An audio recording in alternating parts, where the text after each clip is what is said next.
Hello people! Yes, today I'm going to do a little project which might take forever in a day, but I'm crazy so I'm going to do it anyway.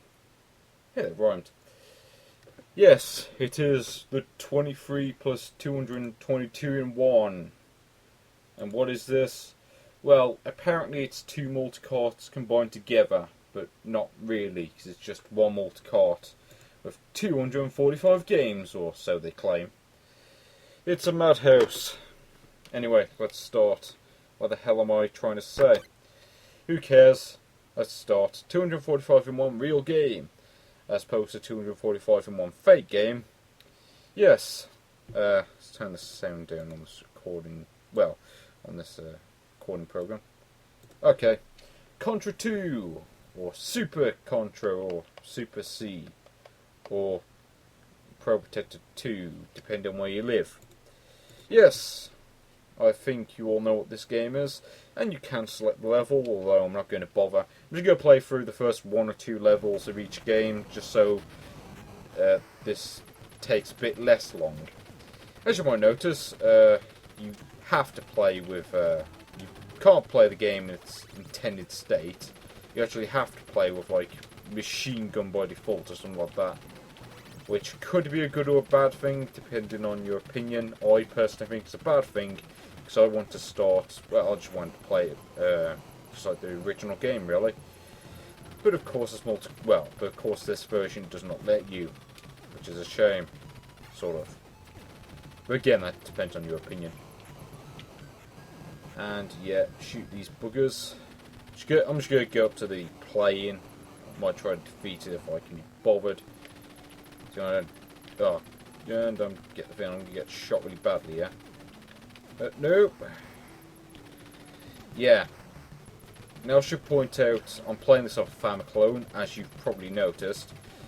And this makes playing the games a bit harder than it should be, because I'm forced to use a pretty awful Famiclone controller. Now, I should point out that this thing is 9-pin, and I did actually try putting in a Mega Drive controller, sorry. I did try putting a Mega Drive controller, but it didn't work. So yeah, that idea sort of failed. Which is a shame, because a Mega Drive controller would probably handle a lot better than this. That's of course it happens to be a game where you have to use the select button a lot, I suppose. Yep, shoot that. Mind you, if I was playing this with a real controller, I'd have probably got further in it by now. Or probably died, who knows. So it's random as to whether I do well in this game or not. That gets more game to reactions more than anything. At least from my experience. Personally, I think Super C is easier than the first game. Or, like I said, the name obviously depends on where you live. I mean, this is the Japanese version of the game. Super Contra. Actually, I just realised. Yeah, turbo power. And yeah, the helicopter's down, and I'll just move on to the next game. Yes, I can beat the helicopter in this game, but then again, it doesn't really take all that much skill to beat. All you really need to do is just to know the spray gun can total it really easily. Because as they say, knowledge is power. And with that, we're going to move on to the next game, which is Batman 1. And yeah, this is just Batman. I think this is the American version, although I'm not entirely sure on that. I'm not going to bother with the intro. But yeah, as you might notice, all the copyrights are left in. And yeah, as you might notice, the sound emulation on my Famiclone is a bit off. But then again, you would probably expect that from an NOEC. And yeah, if I do badly in these games, it's either due to my lack of familiarity with them, or the controller just not being that great. Or it could just be me being inept, but yeah. Basically, yeah, could be anything really. The causes me to be awful at the game. Although most likely the ineptitude of my gaming skills. As well as not being able to speak properly, but then again, I don't really care. I record my voice whether you like it or not. And apparently some people do, because they tend to complain when I don't record my voice. I don't know why that is. It's just down to design rather than accident. It's like if I feel like recording gameplay or just recording me attempting to play the games. In a sort of LP-esque kind of way, except I don't really bother to complete the games because I'm lazy. That and I'm pretty inept. Ineptitude and laziness go hand in hand, which I suppose explains why I'm a big fan of arcade games more than anything. Because you don't have to complete them, because a lot of them you can't. And yeah, I've never completed this game. I've played it a fair bit since I first played it in its hacked form, Hellfire. And yes, this is a great game. As far as movie licenses go, this is one of the best I've seen, aside from maybe GoldenEye.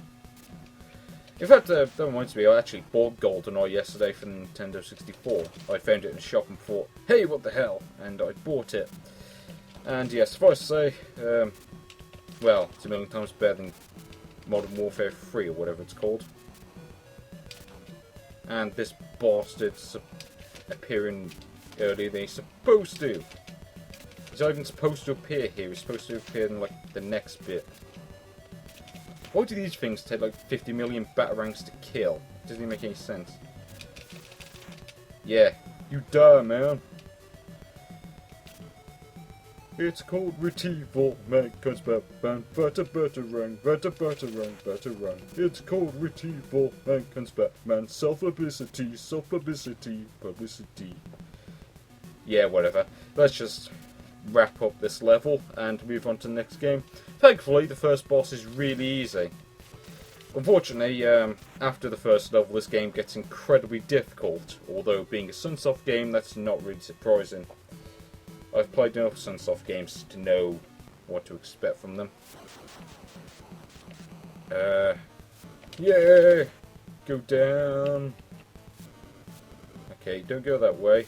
I can't hit you if you do that. Okay, oh! No, gonna have to hit him with one more. Yay, and he's dead. Might as well watch the cutscene before we go on to the next game. Yep, there's Batman in his car. Actually, no, that reminds me, there's, in the beta version of the game, they actually have better cutscenes. But that's changing because apparently Sunsoft lost the license to the comic stills or something. I'm not sure. Anyway, Spider-Man is game number 3. Made by Bits and published by LJN, which is never a good sign. Although, I must say, as far as movie license games go, or I suppose comic book in the case of this isn't one of the worst. I mean, a lot of people will tell you this game's absolutely rubbish. I'd say it's mediocre. It's not terrible, but it's not a game I recommend you go out and with. Well, whatever I'm saying. It's not a game that you should really bother going out playing unless you're like a really big Spider-Man fan. But you could do a lot worse than this. I mean, X-Men is a million times worse than this game. I mean, it's a barely playable mess. And several of the games on here, I know for a fact, are a lot worse than this. But I'll get to those later on. But yeah, like I said, mediocre game. Although, I do like how you can actually use your web. Like, you can actually like fly around the webs, which is good.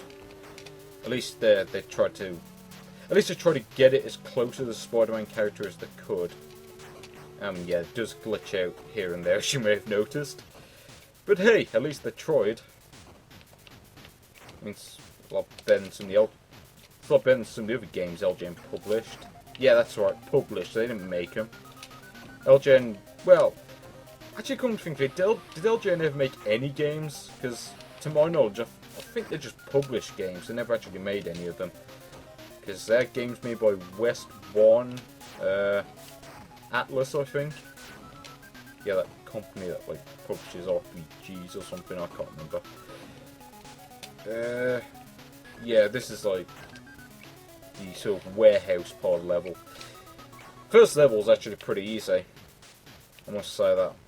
So yeah, you kick this door, and it smashes to pieces. Yeah, looks like, well, must be a glass door. A door made entirely out of glass. Maybe we're in the future or something. Of course not. This is Spider-Man back in 1990. Well, actually no, 1992. Come to think of it. Okay, this bloke you actually have to kill to get a key. And where do we use this key? Well, of course, we use it at this door they standing right next to. Yeah, great puzzle. That's the hardest puzzle I've ever seen since... well, since figuring out how to turn the console on. Oh, apparently you can't tap me. Yeah, I forgot you have to press the switch. And he seems to be attacking me more often this time around. Normally he hits me like once or twice at the most. But apparently he's actually trying this time around. I think this is what they call the curse of recording. I curse you recording. And yeah, it is recording, I did check. Every now and then I'll try to record something and then I'll find that it's not actually recorded because I forgot to press record. Because my general, like I said, my general ineptitude. I'm like Chef Ineptitude, except more inept. And not famous. But again, I don't need to be. Say, because hey, who wants to see a bored British bloke playing Spider-Man on the NES? Not many, I don't think. But like I said, not a great game. It's not that bad. I mean, like I said, I've seen much worse. Some of the games on this cartridge, in fact. And yeah, they cut out some of the cutscenes in this version, but yeah, next game. I think this is... Now let's go to part 2. See you in part 2, people!